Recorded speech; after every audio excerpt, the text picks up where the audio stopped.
নমস্কার, হাই নিউজে সকলকে স্বাগত। সঙ্গে রয়েছে আমি রিম্পি। শুরু করছি স্পোর্টস টুডে, আর শুরুতেই দেখবো আজকের হেডলাইন্স।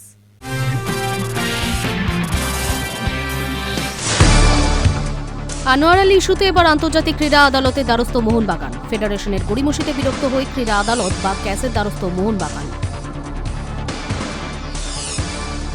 মেসি কাণ্ডে 37 দিন পর শর্ত সাপেক্ষে জামিন পেলেন শতদ্রু দত্ত। এর আগে দুবার তার জামিন খারিজ হয়েছিল। 1-0 গোলে সেনেগাল চ্যাম্পিয়ন হল। গোল বাতিল, পেনাল্টি, তার প্রেক্ষিতে সেনেগালের দল তুলে নেওয়া সাদিও মানের নেতৃত্বে আবার ফিরে আসা, পেনাল্টি মিস এবং শেষ পর্যন্ত টানা দ্বিতীয়বার সেনেগালের জয়। মাঠের যুদ্ধ মাঠেই শেষ। ম্যাচের পর কিংসুলভ উদারতায় মিচেলকে জার্সি উপহার কোহলির।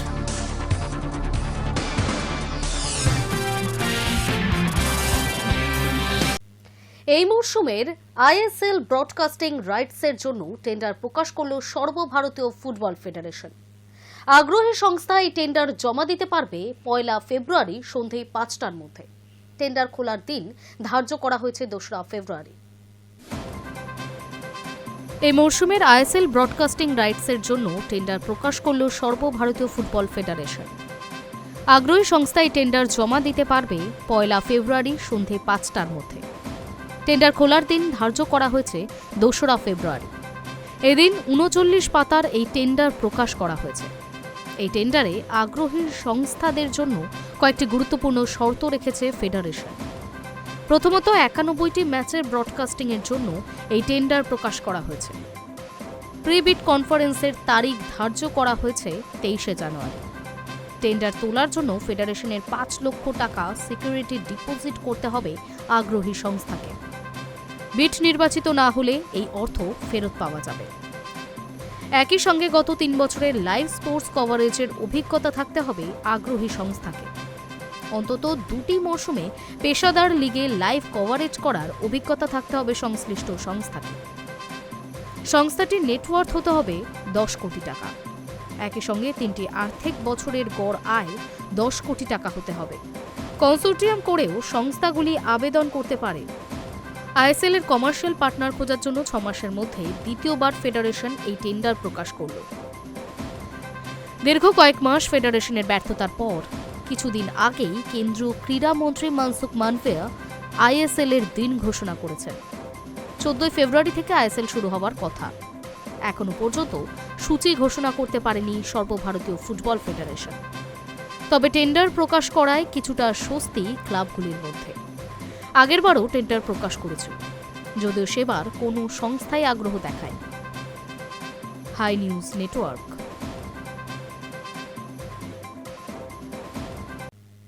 আনোয়ার আলী ইস্যুতে এবার আন্তর্জাতিক ক্রীড়া আদালতের দ্বারস্থ মোহনবাগান।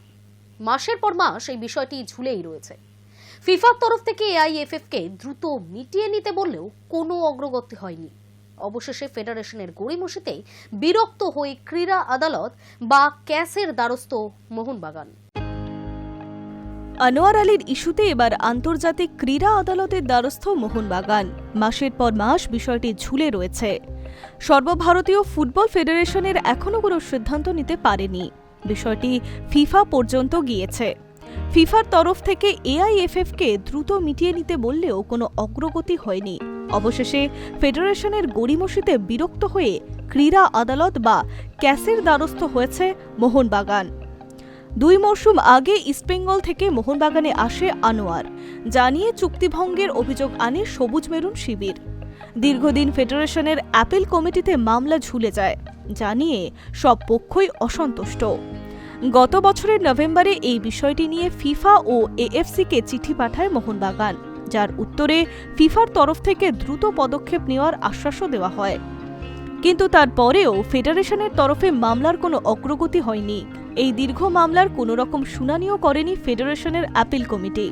এমনকি আনোয়ার নিজেও ফেডারেশনকে চিঠি লিখে জানায় যে অহেতুক ঢিলেমির জন্য তার ভাবমূর্তি ক্ষুণ্ণ হচ্ছে, অথচ অবস্থার কোনো পরিবর্তন হয়নি। সব মিলিয়ে 1.5 বছর ধরে মামলা ঝুলে। অবশেষে কড়া পদক্ষেপ নিল মোহনবাগান। গোটা বিষয়টি নিয়ে ক্যাসে যাচ্ছে সবুজ মেরুন শিবির। এই মুহূর্তে আনোয়ার আলী ইস্টবেঙ্গলের হয়ে খেলছে। চুক্তিভঙ্গের ইস্যুতে আনোয়ারকে 4 মাসের নির্বাসনের শাস্তি দিয়েছিল প্লেয়ার স্ট্যাটাস কমিটি। পাশাপাশি দিল্লির এএফসি এবং ইস্টবেঙ্গলকে 2টি ট্রান্সফার উইন্ডো ব্যান করা হয়। সেই সিদ্ধান্তের বিরোধিতা করে আদালতে যান আনোয়ার। আদালতের নির্দেশে বিষয়টির ফের শুনানি শুরু হয় ফেডারেশনের প্লেয়ার্স স্ট্যাটাস কমিটির। তবে শুনানি পিছিয়ে যাওয়া ছাড়া আর এই বিষয়ে কোনো অগ্রগতি হয়নি বলে খবর। High News network.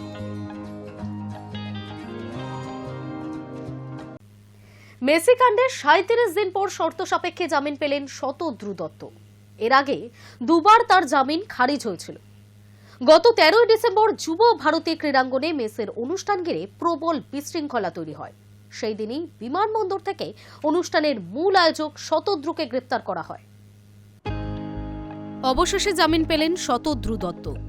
সোমবার বিধাননগর আদালতে 5,000 টাকার 2টি সিকিউরিটি বন্ডের ভিত্তিতে তাকে জামিন দেওয়া হয়েছে। এছাড়া রাজ্য ছেড়ে যেতে পারবেন না তিনি। এর আগে দুবার শতদ্রুর জামিন খারিজ হয়েছিল। গত 13 ডিসেম্বর যুব ভারতী ক্রীড়াঙ্গনে মেসির অনুষ্ঠান ঘিরে প্রবল বিশৃঙ্খলা তৈরি হয়। সেই দিনই বিমানবন্দর থেকে অনুষ্ঠানের মূল আয়োজক শতদ্রুকে গ্রেফতার করা হয়। মেসিকে কলকাতায় আনার প্রধান কারিগর ছিলেন শতদ্রু দত্ত। যুব ভারতের বিশৃঙ্খলার পরে 13 ডিসেম্বরে কলকাতা বিমানবন্দর থেকে তাকে গ্রেপ্তার করে পুলিশ। তখন 14 দিনের পুলিশি হেফাজতে পাঠানো হয় শতদ্রুকে। গত 28 ডিসেম্বর দীর্ঘ সওয়াল জবাবের পর ফের খারিজ হয় জামিনের আবেদন। অবশেষে মেসি কাণ্ডের 37 দিন পর শর্ত সাপেক্ষে জামিন পেলেন শতদ্রু। 2টি মামলা দায়ের করে ঘটনার তদন্ত শুরু করে পুলিশ। বিধাননগর দক্ষিণ থানায় শতপ্রণোদিত মামলা রুজু করা হয়। অশান্তি, ভাঙচুর, হিংসা ছড়ানো সহ ভারতীয় ন্যায় সংহিতার 192, 324-এর 4, 5, 326-এর 5, 132, 121-এর 2, 45, 46 এবং নাশকতামূলক কার্যকলাপ ছড়ানো ও জনগণের নিরাপত্তা বিঘ্নিত অভিযোগে এই মামলা দায়ের করা হয়। পাশাপাশি শতদ্রুর রিশরার বাড়িতে তল্লাশি চালায় বিধাননগর দক্ষিণ থানার পুলিশ। তল্লাশির পরই ব্যাংক ও নানা লেনদেন সংক্রান্ত হিসাব খতিয়ে দেখেন সিটের আধিকারিকরা। তারপরই শতদ্রুর 22 কোটি টাকা বাজেয়াপ্ত করা হয়। এর আগে সরকারি আইনজীবী জানিয়েছিলেন, টিকিট বিক্রি এবং সরকারি সম্পত্তি ধ্বংসের পরিমাণ মিলিয়ে দেখলে 23 কোটি টাকা দুর্নীতির অভিযোগ রয়েছে শতদ্রুর বিরুদ্ধে। ইতিমধ্যেই 2টি ব্যাংক অ্যাকাউন্ট ফ্রিজ করা হয়েছে। এর সঙ্গে টিকিট বিক্রির টাকাও দর্শকদের মধ্যে ফেরানোর প্রক্রিয়া চলছে বলেই জানা গিয়েছে। Hi News network.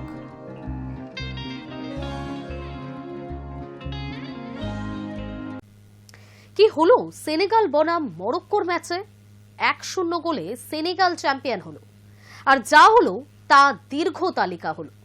গোল বাতিল, পেনাল্টি আর প্রেক্ষিতে সেনেগালের দল তুলে নেওয়া, সাদিও মানের নেতৃত্বে আবার ফিরে আসা, পেনাল্টি মিস এবং শেষ পর্যন্ত টানা দ্বিতীয়বার সেনেগালের জয়। নাটক হচ্ছে নাটক। আফ্রিকান কাপ অফ নেশনের ফাইনালকে এভাবেও ব্যাখ্যা করা যায়। কি হলো সেনেগাল বনাম মোরক্কোর ম্যাচে? 10-1 গোলে সেনেগাল চ্যাম্পিয়ন হলো। আর যা হলো তার দীর্ঘ তালিকা পেশ করা যাক। গোল বাতিল, পেনাল্টি, তার প্রেক্ষিতে সেনেগাল দল তুলে নেওয়া, সাদিও মানের নেতৃত্বে আবার ফিরে আসা, পেনাল্টি মিস এবং শেষ পর্যন্ত টানা দ্বিতীয়বার সেনেগালের জয়। আর কি বাকি থাকে প্রশ্ন উঠছে। ঘরের মাঠ রাবাটে আফ্রিকার সেরা হওয়ার লড়াইয়ে নেমেছিল মরক্কো। দলে ব্রাহমিন দিয়াজ, আশরাফ হাকিমের মতো তারকারা। অ্যাটলাস লায়নরা গত 17 বছর ধরে নিজেদের দেশে অপরাজিত। এক রাশ নাটকে সেই দৌড় থামল। গোটা ম্যাচ জুড়ে পদক্ষেপ গোলের সুযোগ পেয়েছিল, কাজে লাগাতে পারেনি। ইয়াসির বোনো ও এডওয়ার্ডস মেন্ডি 2 দলের গোলকিপারই প্রাচীর তুলে দাঁড়িয়েছিলেন। ম্যাচের বয়স তখন 93 মিনিট। কর্নার পায় সেনেগাল, সেখান থেকেই হেড গোল করেন সাদিও মানেরা, কিন্তু রেফারি ফাউলের অভিযোগ গোল বাতিল করে দেন। ঠিক 3 মিনিটের পর ঘটনা। ভার দেখে রেফারি পেনাল্টি দেন মরক্কোকে, কিন্তু সেনেগালের দাবি পেনাল্টি অন্যায্য, বরং তাদের প্লেয়ারকেই আগে ফাউল করা হয়েছে। ম্যাচ যেহেতু শেষের মুখে, তাই পেনাল্টিটা নির্ণায়ক ভূমিকা নিতে পারত। একে গোল বাতিল, তার উপর পেনাল্টি। প্রতিবাদ শুরু করে সেনেগাল। কোচ পাপেদিয়াও দল তুলে নেন। সেনেগালের প্লেয়াররা ড্রেসিং রুমে ফিরে যান, শুধু একজন বাদে, তিনি সাদিও মানে। লিভারপুলের হয়ে প্রিমিয়ার লিগ ও চ্যাম্পিয়ন্স লিগ জয়ী ফুটবলার দলের প্লেয়ার মাঠে ফিরে আসতে বলেন। অধিনায়কের মতো সামনে থেকে নেতৃত্ব দেন। দল তুলে নিলেও শুধু ম্যাচ হারবে না, শাস্তির খাড়া নেমে আসবে, দেশের নামও কলঙ্কিত হবে। সেনেগালের প্লেয়াররা ফিরে আসার পর ম্যাচ শুরু হয়, আর যে পেনাল্টি নিয়ে এত বিতর্ক সেটা মিস করল মরক্কো। রিয়াল মাদ্রিদের ফুটবলার ব্রাহমিন পানেক্কা মারতে গিয়ে সোজা সেনেগালের গোলকিপারের হাতে বল তুলে দেন। অবশেষে 90 মিনিটে প্রায় 25 মিনিট পর শেষ হয় নির্ধারিত সময়ের খেলা। আর অতিরিক্ত সময়ের খেলা শুরু হতেই দুরন্ত শটে গোল করেন সেনেগালের পাপে গায়ে। ওই একটা গোলেই ব্যবধান করে দিল। যাবতীয় নাটক শেষে 1-0 গোলে জিতে ফেরে আফ্রিকার সেরা হল সেনেগাল। Hi News network.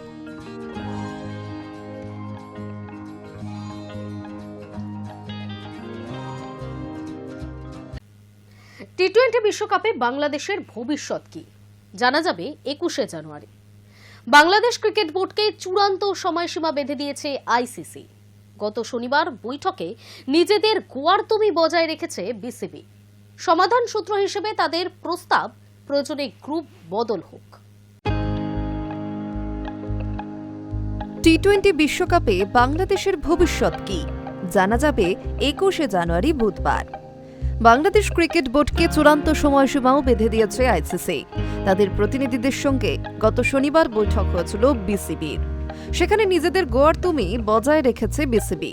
সমাধান সূত্র হিসেবে তাদের প্রস্তাব, প্রয়োজনে গ্রুপ বদল হোক। কিন্তু আইসিসি সেই প্রস্তাবও মানবে না বলে মনে হচ্ছে।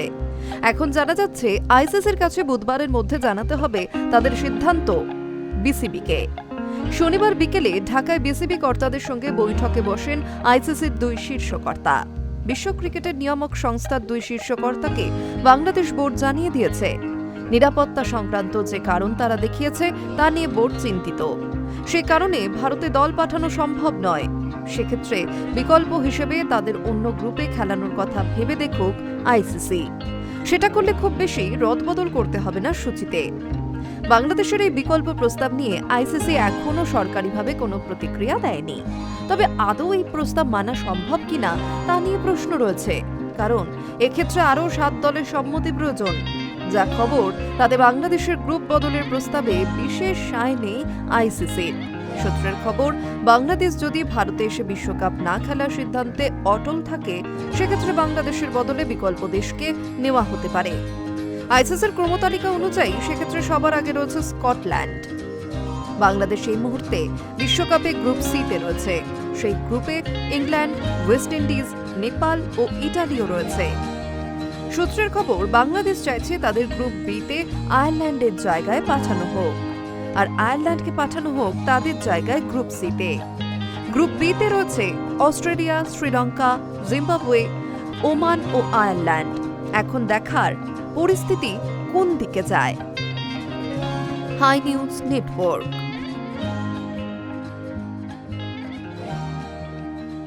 বিশ্বকাপ নিয়ে ডেডলাইন দেওয়া হয়নি। আইসিসির সতর্কতা সত্ত্বেও ফের মিথ্যাচারণ বাংলাদেশের। টি-20 বিশ্বকাপে বাংলাদেশের ভবিষ্যৎ জানা যাবে 21শে জানুয়ারি বুধবার।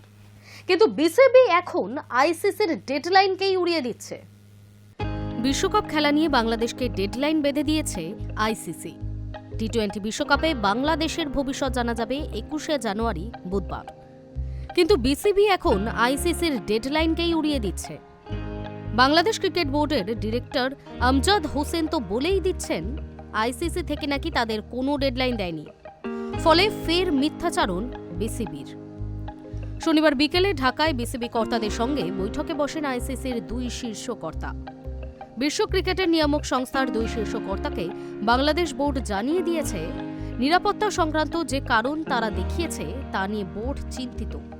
সেক্ষেত্রে তারা চাইছে ভারতের বদলে শ্রীলঙ্কায় খেলতে। বাংলাদেশের এই বিকল্প প্রস্তাব নিয়ে আইসিসি এখনো সরকারিভাবে কোনো প্রতিক্রিয়া দেয়নি। টুর্নামেন্টের আর বেশি দিন বাকি নেই, ফলে দ্রুত ব্যাপারটা মেটাতে হবে আইসিসিকে। যা খবর, তাতে 21শে জানুয়ারি বুধবারের মধ্যে পুরো চিত্র পরিষ্কার হয়ে যাবে। না হলে অন্য দলকে বেছে নেবে আইসিসি। তবে বাংলাদেশ বোর্ডের মিডিয়া ডিরেক্টর আমজাদ হোসেনের দাবি, আইসিসি থেকে এরকম কিছু জানানো হয়নি। তার বক্তব্য, গত শনিবার আইসিসির একজন প্রতিনিধি আসেন, তার সঙ্গে আমাদের প্রতিনিধি দলের কথা হয়। বিশ্বকাপে আমাদের অংশগ্রহণের ভেন্যু নিয়ে জানিয়ে দিয়েছি, ভারতে খেলতে আমরা অপারগ। আইসিসির প্রতিনিধি জানান যে এটা নিয়ে তিনি পরবর্তী সিদ্ধান্ত জানিয়ে দেবেন, তবে কোনো সুনির্দিষ্ট তারিখ জানানো হয়নি। শুধু জানিয়েছেন পরবর্তী তারিখটি কবে জানিয়ে দেবেন। তবে ঘটনা হচ্ছে, এর আগে দেখা গিয়েছে কর্তা ব্যক্তিদের অবস্থান থেকে পরে নিজেই সরে আসে বিসিবি।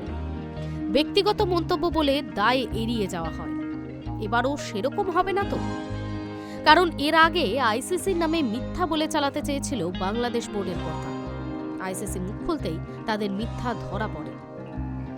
High News Network. টি-20 বিশ্বকাপে বাংলাদেশের ভবিষ্যৎ নিয়ে জটিলতা অব্যাহত। এই পরিস্থিতিতে বাংলাদেশ নাকি ভাইজান পাকিস্তানের কাছ থেকে ক্রিকেটীয় এবং প্রশাসনিক সাহায্য চেয়েছে। পাকিস্তানের প্রতিক্রিয়াও ইতিবাচক। তারা নাকি এই কথাও বলেছে, বাংলাদেশের সমস্যা দ্রুত মেটানো না হলে বিশ্বকাপ থেকে সরে যেতে পারে পাকিস্তানও। ভারতে কি টি-20 বিশ্বকাপ খেলতে আসবে বাংলাদেশ? বিশ্বকাপের দিন যত এগিয়ে আসছে তত জটিলতা বাড়ছে এই বিষয়। ছাড়ছে না জট। আইসিসি প্রতিনিধিদের সঙ্গে শনিবার বৈঠক হয়েছে বাংলাদেশ ক্রিকেট বোর্ডের। সেখানে নিজেদের গোয়ারতুমি বজায় রেখেছে বিসিবি। সমাধান সূত্র হিসেবে তাদের প্রস্তাব, প্রয়োজনে গ্রুপ বদল হোক। কিন্তু আইসিসি সেই প্রস্তাব মানবে বলে মনে হচ্ছে না। এখন আবার জানা যাচ্ছে, বাংলাদেশের দাবি পূরণ না হলে বিশ্বকাপে খেলার সিদ্ধান্ত পুনর্বিবেচনা করবে পাকিস্তান ক্রিকেট বোর্ড। সূত্রের খবর, বাংলাদেশ নাকি ভাইজান পাকিস্তানের কাছে ক্রিকেটীয় এবং প্রশাসনিক সাহায্য চেয়েছে। মনে রাখতে হবে, পাক বোর্ড প্রধান মহসিন নকভি অতীতেও টি-20 বিশ্বকাপে বাংলাদেশকে সহায়তার আশ্বাস দিয়েছিলেন। পাক সংবাদ মাধ্যম সূত্রে জানা গিয়েছে, পিসিবি নাকি চাইছে টি-20 বিশ্বকাপে বাংলাদেশের ম্যাচ আয়োজন করতে। এক সংবাদ মাধ্যমের প্রতিবেদন অনুযায়ী ইতিমধ্যেই পাকিস্তান বোর্ডের সঙ্গে যোগাযোগ করেছে বাংলাদেশ সরকার। পাকিস্তানকে পাশে থাকার অনুরোধ করা হয়েছে সেখানে। পাকিস্তানের প্রতিক্রিয়াও ইতিবাচক। তারা নাকি এই কথাও বলেছে, বাংলাদেশের সমস্যা দ্রুত মেটানো না হলে বিশ্বকাপ থেকে সরে যেতে পারে পাকিস্তান। বস্তুত ইউনূস সরকারের আমলে যেভাবে একসময়ের শাসক পাকিস্তানের সঙ্গে হৃদ্যতা বেড়েছে, তাতে পিসিবির পরিকল্পনা ভারতকে চাপে ফেলার কৌশল বলেই মনে করা হচ্ছে। ভারতে এসে বিশ্বকাপ খেলবে না বাংলাদেশ, এটা নিয়ে ইতিমধ্যে আইসিসিকে গোটা দুয়েক চিঠি লিখেছে বিসিবি। প্রথম চিঠির জবাবে জয়সার আইসিসি জানিয়ে দিয়েছে, শেষ মুহূর্তে ভেন্যু বদল সম্ভব নয়। ভারতের নিরাপত্তা নিয়ে কোনো সমস্যা নেই। শোনা যাচ্ছে দ্বিতীয় চিঠিরও ওই একই রকম জবাব আইসিসি দিয়েছে বাংলাদেশ বোর্ডকে। আইসিসি যুক্তি, বিসিবি শুধু মুখেই নিরাপত্তাজনিত সমস্যার কথা বলছে, কিন্তু আদতে কোনো যুক্তিপূর্ণ কারণ দর্শাতে পারেনি। এই পরিস্থিতিতে শনিবার বৈঠকের পরেও গোয়ারতুমি ছাড়েনি বাংলাদেশ। এখন শোনা যাচ্ছে তারা পাকিস্তান বোর্ডের দ্বারস্থ হয়েছে। এই ব্যাপারে বিসিবি বা পিসিবির পক্ষ থেকে কোনো মন্তব্য করা হয়নি। তবে সূত্র মতে পাকিস্তান নাকি বলেছে, বাংলাদেশ যে কারণগুলি দর্শিয়েছে তা নাকি ন্যায্য, যদিও পুরোটাই বিসিবির ওপর চাপ বাড়ানোর কৌশল বলে মনে করা হচ্ছে।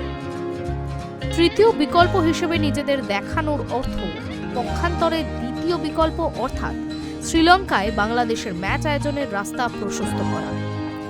অবশ্য এশিয়া কাপের পর থেকে বিসিসিআইকে সমস্যায় ফেলার কোনো সুযোগই তারা ছাড়ছে না। Hi News Network. মাঠের যুদ্ধ মাঠেই শেষ। ম্যাচের পর কিং সুলভ উদারতায় মিচেলকে জার্সি উপহার কোহলির। ড্যারেল মিচেলের তাণ্ডবে নিউজিল্যান্ডের কাছে তৃতীয় ওয়ানডে হেরেছে ভারত। সিরিজও হাতছাড়া হয়েছে। ম্যাচের পর মিচেলকে জার্সি উপহার দিয়ে স্পোর্টসম্যানশিপের পরিচয় দিলেন কিং। মাঠের মধ্যে প্রতিপক্ষ, ম্যাচ শেষ হলে বন্ধু, তখন ক্রিকেটীয় স্পিরিটেরই জয়। তারই উদাহরণ রাখলেন বিরাট কোহলি। ড্যারেল মিচেলের তাণ্ডবে নিউজিল্যান্ডের কাছে তৃতীয় ওয়ানডেতে হেরেছে ভারত। সিরিজও হাতছাড়া হয়েছে। সেঞ্চুরি করেও শেষ রক্ষা করতে পারেননি বিরাট কোহলি। ম্যাচের পর মিচেলকে জার্সি উপহার দিয়ে স্পোর্টসম্যানশিপের পরিচয় দিলেন কিং। আজও ভারতীয় ক্রিকেটের একক যোদ্ধা কোহলি। রবিবার 108 বলে 124 রানের ইনিংস খেলেন, কিন্তু কারও সঙ্গ পাননি। অন্যদিকে এই মুহূর্তে কেরিয়ারের সেরা ফর্মে আছেন মিচেল। ইন্দোরে তৃতীয় ওয়ানডেতে 131 বলে 137 রান করে যান। গ্লেন ফিলিপস 88 বলে 106 রান করেন। দুই কিউই ব্যাটারের দাপটে এই প্রথমবার ভারতের মাটিতে ওয়ানডে সিরিজ জিতল নিউজিল্যান্ড। ম্যাচ ও সিরিজের সেরা হয়েছেন মিচেল।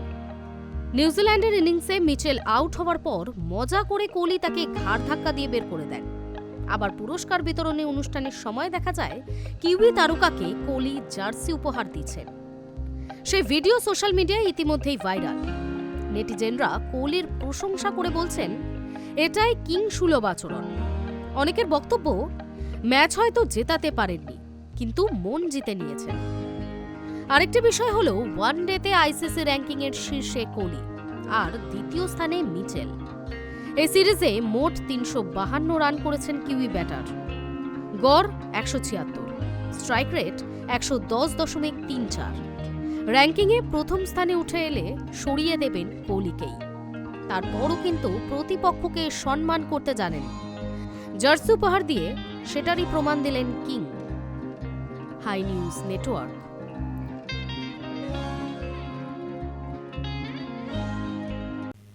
স্পোর্টস টুডে এখনকার মতো এই পর্যন্তই। খেলার দুনিয়ার বিভিন্ন আপডেটের সঙ্গে থাকতে চোখ রাখুন হাই নিউজে।